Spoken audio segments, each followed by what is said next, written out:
అందరికీ నమస్కారం.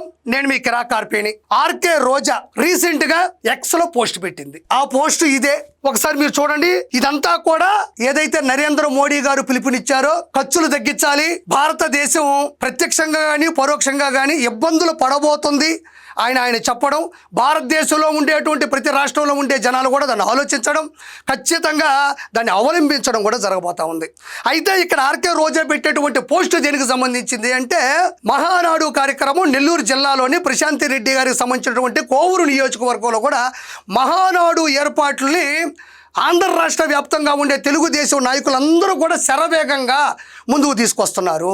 ఈ మహానాడు ఎందుకంత క్రేజ్ ఉంటుంది, అసలు మహానాడు అంటే ఏంటో చెప్పి ఈవిడ గురించి మనం మాట్లాడదాం. 1923 మే 28 విశ్వవిఖ్యాత నట సార్వభౌమ అన్న నందమూరి తారక రామారావు గారు జన్మించారు. 1982 మార్చి 29 తెలుగుదేశం పార్టీ స్థాపించబడింది. ఆ రోజు నుంచి ఈ రోజు వరకు తెలుగుదేశం పార్టీ ఈరోజు ఈ స్థాయిలో ఉంది అంటే దానికి ప్రాముఖ్యంగా చెప్పుకునే కారణం ఒకటే, తెలుగుదేశం పార్టీ కార్యకర్తలు, తెలుగు దళం. వాళ్ళందరినీ దృష్టిలో పెట్టుకుని తెలుగుదేశం పార్టీ కోసం వాళ్ళు చేసే త్యాగాలు, తెలుగుదేశం పార్టీ కోసం వాళ్ళు వేసేటువంటి అడుగుని ముందు పెట్టుకుని వాళ్ళందరినీ ఒక చోట అనుసంధానం చేసి వాళ్ళ కళ్ళల్లో ఆనందం నింపాలి అని నిండుగా చేసే పండగే మహానాడు కార్యక్రమం. 4 దశాబ్దాల కాలం పాటు ప్రతి ఏటా ఈ పండుగని లక్షలాది మంది తెలుగుదేశం కార్యకర్తలు సభా ప్రాంగణంలో ఉండగా, కోట్లాది మంది కార్యకర్తలు, నాయకులు, శ్రేణులు, వర్గాలు పరోక్షంగా కోట్లాది మంది వీక్షిస్తూ ఉండగా చేసే అంగరంగ వైభవమైనటువంటి పండగే మహానాడు పండగ. మహానాడు కార్యక్రమం అంటే ప్రతి తెలుగుదేశం కార్యకర్తకు ఒక ఆశ కాదు. మహానాడు కార్యక్రమానికి వెళ్ళి ప్రత్యక్షంగా చూడాలి అన్న తెలుగుదేశం కార్యకర్తది ఆశ మాత్రం కాదు, ఆశయం కూడా. అంత గొప్ప కార్యక్రమం మహానాడు. ఇలాంటి మహానాడు కార్యక్రమం భారతదేశంలో ఏ రాష్ట్రంలోని ఏ పార్టీకి కూడా ఇలాంటి ఒక కార్యక్రమం కార్యకర్తల కోసం సృష్టించబడింది అంటే ఎవ్వరూ నమ్మరు. అది కేవలం తెలుగుదేశం పార్టీకి సంబంధించినటువంటి పూర్తి స్థాయి పండగ తప్ప మరి ఏ రాష్ట్రంలో ఏ పార్టీకి కూడా ఇలాంటి పండగ లేదు అని మీరు ప్రాముఖ్యంగా గుర్తుంచుకోవాలి. అయితే ముఖ్యంగా ఈ విషయం మీకు తెలియాలి కాబట్టి చెప్పాను. అయితే ఇలాంటి పండుగని నెల్లూరు జిల్లాలో కోవూరు నియోజకవర్గంలో ఏర్పాటు చేస్తూ ఉంటే అక్కడ అంటే ఎవరైతే తెలుగుదేశం కార్యకర్తలు ఏదో లక్షలాదిగా తరలి వస్తే ఈ వైఎస్ఆర్సీపీ వాళ్ళకి కంటి మీద కునుకు లేకుండా కోసాలు కదిలిపోతాయని ఆర్కే రోజా ఎక్కడైతే భయపడిందో దాన్ని తట్టుకోలేక మోడీ గారు పిలుపుని అడ్డు పెట్టుకొని ఒక ట్వీట్ చేసింది. ఒకసారి చూద్దాం. ఇక్కడ చూడండి, ఇగో ఈవిడే చక్కగా నవ్వుతుంది చూసారా, ఈవిడ పేరేనండి ఆర్కే రోజా గారు. ప్రధానమంత్రి నరేంద్ర మోడీ గారు డీజిల్, పెట్రోలు వంటి ఇంధన వినియోగాన్ని తగ్గించాలని సదుద్దేశంతో పిలుపునిచ్చిన నేపథ్యంలో మన ఎన్సీబీఎన్ గారు 4 వాహనాలకు, నారా లోకేష్ గారు 2 వాహనాలకు తమ కాన్వాయ్ను కుదించుకున్నామని ఈరోజు ఉదయం నుంచి సోషల్ మీడియా, టీవీలో విస్తృతంగా ప్రచారం చేస్తున్నారు అని చెప్పేసి ఆర్కే రోజా చెప్తుంది. ఇదంతా కూడా ఇక్కడ ఆర్కే రోజా నువ్వు ఒకటి గుర్తుపెట్టుకోవాలా, ఏది వాళ్ళ కాన్వాయిలు తగ్గించారు, ఖర్చులు తగ్గించారు అని ఏదైతే వాళ్ళు చేశారో అది వాళ్ళు చెప్పారా? వాళ్ళు విస్తృతంగా ప్రచారం చేస్తున్నారని నువ్వు చెప్తున్నావు. మరి ఇప్పుడు నారా చంద్రబాబు నాయుడు గారు ముఖ్యమంత్రి, ఆంధ్రప్రదేశ్ రాష్ట్ర ముఖ్యమంత్రి, నారా లోకేష్ గారు వివిధ శాఖలకి మంత్రి, ఆయన నేషనల్ వర్కింగ్ కమిటీ ప్రెసిడెంట్, దాంతోపాటు మంగళగిరి ఎమ్మెల్యే. అలాంటి వాళ్ళు ఏ పని చేసినా కూడా సోషల్ మీడియా కావచ్చు, వార్తాపత్రికలు కావచ్చు, వాటన్నిటిని కూడా వాళ్ళు వీడియోల రూపంలో కానీ లేకపోతే ఆర్టికల్ రూపంలో కానీ ప్రచురిస్తారు.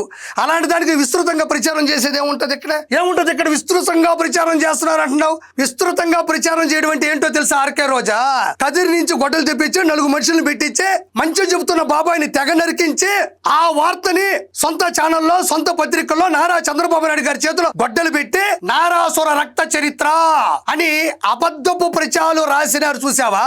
దాన్నే విస్తృత ప్రచారం అంటారు. సొంత చెల్లి పసుపు చీర కట్టుకుందని సొంత సోషల్ మీడియాలో దుర్భాషలాడించి చక్కర్లు కొట్టించారు చూసావా ఆర్కే రోజా? దాన్ని విస్తృత ప్రచారం అంటారు. సొంత అమ్మ జగన్మోహన్ రెడ్డి గురించి ఏ వాస్తవం చెప్పినా వెంటనే దాన్ని మార్చి, దాని పద్ధతిని మార్చి సొంత తల్లి మీదే దారుణంగా మాట్లాడించేటువంటి పరిస్థితుల్ని తీసుకొచ్చినట్టే జగన్మోహన్ రెడ్డి చేస్తున్నాడు చూసావా? దాన్ని విస్తృత ప్రచారం చేయడం అంటారు. ఈరోజు నారా చంద్రబాబు నాయుడు గారు, నారా లోకేష్ గారు కంపెనీలు తీసుకొచ్చినా, పెట్టుబడులు తీసుకొచ్చినా ఇవన్నీ మా హయాంలోనే వచ్చినవి, మీరు చేసింది ఏముంది అని తప్పుడు వార్తలు రాస్తూ అటు ఇటు తిప్పుతున్నారు చూసావా? దాని రోజా విస్తృత ప్రచారం అంటారు, దాని రోజా ప్రజల దృష్టిలో విచారం అంటారు. ఇదే ఉంది ఇక్కడ. ఎస్, వాళ్ళు కాన్వాయిలు తగ్గించుకున్నారు, ఖర్చులు తగ్గించుకున్నారు. అది జనాలకి తెలియాలి కదా, జనాలు ఇన్స్పిరేషన్ గా తీసుకోవాలి కదా. మరి నువ్వు కారులో పోతున్నా, ఫ్లైట్ లో పోతున్నా, కూర వండుకుంటున్నా, నిద్రపోతున్నా, ఎలా కెమెరా పెట్టుకొని good morning, good evening, happy Sunday అంటే కేవలం నీ గుడ్ మార్నింగ్లు, గుడ్ ఈవినింగ్లు, హ్యాపీ సంక్రాంతిలకు మాత్రం పబ్లిసిటీ కావాలా? నేను చెప్పింది కాదు ఇది. నీ సోషల్ మీడియాలో నీ టిక్ మార్కులో నువ్వు పెట్టిన వీడియోల్లోనే నువ్వు గుడ్ మార్నింగ్లు, సంక్రాంతులు, హ్యాపీ సండేలు, గుడ్ ఈవినింగ్లు చెప్పంగా లేనిది వాళ్ళు కాన్వాయిలు, ఖర్చులు తగ్గించుకుంటారన్నప్పుడు దాన్ని ఇన్స్పిరేషన్ గా జనాలు తీసుకోవడానికి, ఇన్స్పైర్ అవ్వడానికి నాయకుడే ఇలా ఉన్నాడు అంటే మనం ఎలా ఉండాలి, మనం ఎలా ఉండాలని జనాలకి అర్థమయ్యేలా ఉండడానికి ప్రజాస్వామ్యంలో ప్రజల మధ్యన ఇలాంటి వస్తూ ఉంటాయి ఆర్కే రోజా. వాటిని మనం పాజిటివ్ గా తీసుకోవాలి. అప్పుడెప్పుడు కరోనా టైంలో ఆవకాయలు, మామిడికాయలు తీసుకొని వచ్చి వాటిని 2 భాగాలుగా కొట్టి ఏదో పెట్టావు, ఏదో ఊరగాయ అట్ట పెట్టాలా అన్నావు. ఊరగాయల గురించి నువ్వు చెప్పగలేంది ఊరేగింపుగా వెళ్ళే కాన్వాయిలు పక్కన పెట్టని చెప్పడం తప్పే ఉంది ఆర్కే రోజా. ఎవరో సోషల్ మీడియా వాళ్ళని పెట్టుకున్నావు, వాళ్ళకే పంగా పట్టాలా, ఏది వెయ్యాలో ఏది వేయకూడదో తెలియదు. మేడం ఈ రోజు ఏమి ఏమంటావు అనగానే ఏదో ఒకటి వేసిండి అంటావు, వాళ్ళకి నచ్చింది వేసేస్తారు. కనీసం నువ్వు చదువుకున్నావా? లేదు. ఇక్కడేమో రాశారు, అదన్నా చదువుకోవాలి కదా. ఇక్కడ చూడండి ప్రజలారా, కొంచెం ఆవేశంగా ఉన్నాను, ఏమనుకోబాకండి. అయితే అదే సమయంలో కేవలం రాజకీయ ప్రత్యర్థులైన వైఎస్ జగన్ గారు మరియు వైఎస్ఆర్సీపీ పార్టీపై విమర్శలు చేయడానికి నిర్వహిస్తున్న మహానాడుకు అయ్యే భారీ ఖర్చుల గురించి కూడా ఆలోచించాల్సిన అవసరం ఉంది. అయితే ఆర్కే రోజా చాలా బేసిక్గా రాశావు. అంటే కేవలం జగన్మోహన్ రెడ్డిని తిట్టడానికే ఈరోజు మహానాడు కార్యక్రమం చేస్తున్నారా? జగన్మోహన్ రెడ్డిని ప్రజలే తిడుతున్నారు. 151 నుంచి 5 తీసేసి 2 నిలబెట్టినారు. ఈ రోజు 5 ఎట్టపోయిందా అని అడిగితే ఎట్టపోయిందో తెలియదని పరిస్థితి ఉంది మీకు. అలాంటిది జగన్మోహన్ రెడ్డికి తిట్టించుకోవడం కొత్త కాదు, తిట్లు తినడం కొత్త కాదు. దాని మహానాడు కార్యక్రమం పెట్టి ఏదో 10 మందికి తిట్టించాల్సిన అవసరం లేదు. అది మా యొక్క ఆలోచన కాదు, మా లక్ష్యం కాదు, మా లక్షణం కాదు. జగన్మోహన్ రెడ్డి సొంత చెల్లె తిడుతుంది, సొంత అమ్మ తిడుతుంది, బాబాయ్ కూతురు తిడుతుంది, సొంత వర్గం తిడుతుంది, కార్యకర్తలు తిడుతున్నారు. ఇంకా జగన్మోహన్ రెడ్డిని తిట్టడానికి మహానాడు కార్యక్రమం ఎందుకు? రోజా గారు ఇక్కడ చూడండి, ఖర్చులు తగ్గించుకోవాలా అంటున్నావు. ఈ రోజు నువ్వు ఈవెంట్లు చేస్తున్నావు, షోలు చేస్తున్నావు, సినిమాలు చేస్తున్నావు, చెన్నైకి వెళ్తున్నావు, బెంగళూరుకి వెళ్తున్నావు, హైదరాబాద్కి వెళ్తున్నావు.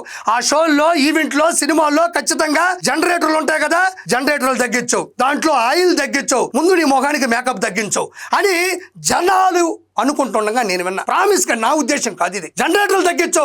ఓన్లీ మహానాడు కార్యక్రమంలో ఉండే జనరేటర్లు ఏముంది, అందులో ఆయిల్ ఏముంది, అందులో వెహికల్స్ ఏముంది? ఈ సమస్య ఆంధ్ర రాష్ట్రానికి సంబంధించింది కాదు, భారతదేశంలో ఉండే అన్ని రాష్ట్రాలకి సంబంధించింది. కాన్వాయిల ఖర్చులు అక్కడ వినియోగించే భారీ స్టేజ్లు, ఏర్పాట్లు కలిసి ఎంత ఇంధనం, అబ్బో అసలు నీ చదువుకి ఇంధనం అనే పదం రాదు, ఎవరో రాశారంతే.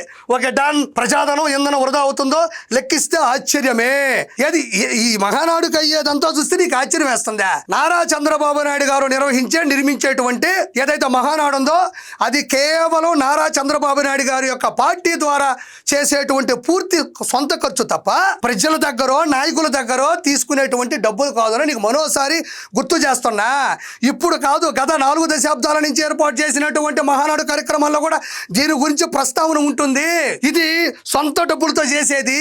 మీ అన్న మాదిరిగా ఎగ్గ పఫలకి, ఎలుకలు పట్టడానికి, కాగితాలకి, పెన్నలకి, ఫెన్సింగ్లకి, హెలిప్యాడ్లకి, ఐప్యాడ్లకి, లేకపోతే 3 పూట్ల స్టార్ హోటల్లో భోంచేయడానికి 26 జిల్లాల్లో ఉండేటువంటి వైఎస్ఆర్సీపీ కార్యాలయాలకి పెట్టినటువంటి ప్రజా డబ్బులు కాదు ఇది కేవలం నారా చంద్రబాబు నాయుడు గారు సొంత ఖర్చులతో పెడతారు. ఇది గుర్తు పెట్టుకో.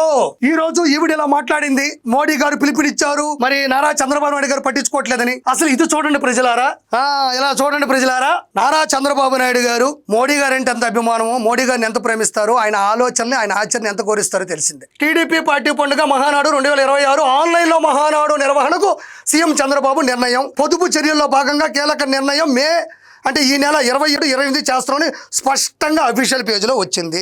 ఆగేవు రోజా, కొంచెం ఆగొచ్చు కదా, ఎదుటోళ్ళు కూడా కొంచెం సమయాన్ని ఇవ్వు. మోడీ గారు అన్నారు మొన్న, నిన్న ఆలోచించారు, నిర్ణయం తీసుకున్నారు. ఈ మధ్యలో నీకెందుకు అంత నీకు ఏమైపోతుంది? నీకు చెప్పేవాళ్ళు లేరా? చెప్తే వినట్లేదా నువ్వు?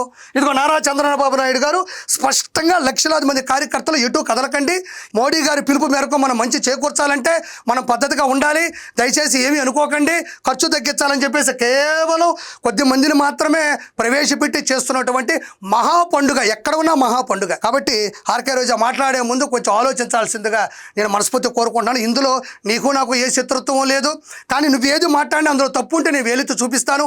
ఇందులో మాట్లాడింది ప్రతి ఒక్కటి ప్రజలు అనుకుంటున్నారు, అది నీకు మరోసారి గుర్తు చేస్తూ ఉంటానమ్మా. Please subscribe to Leo News for more videos.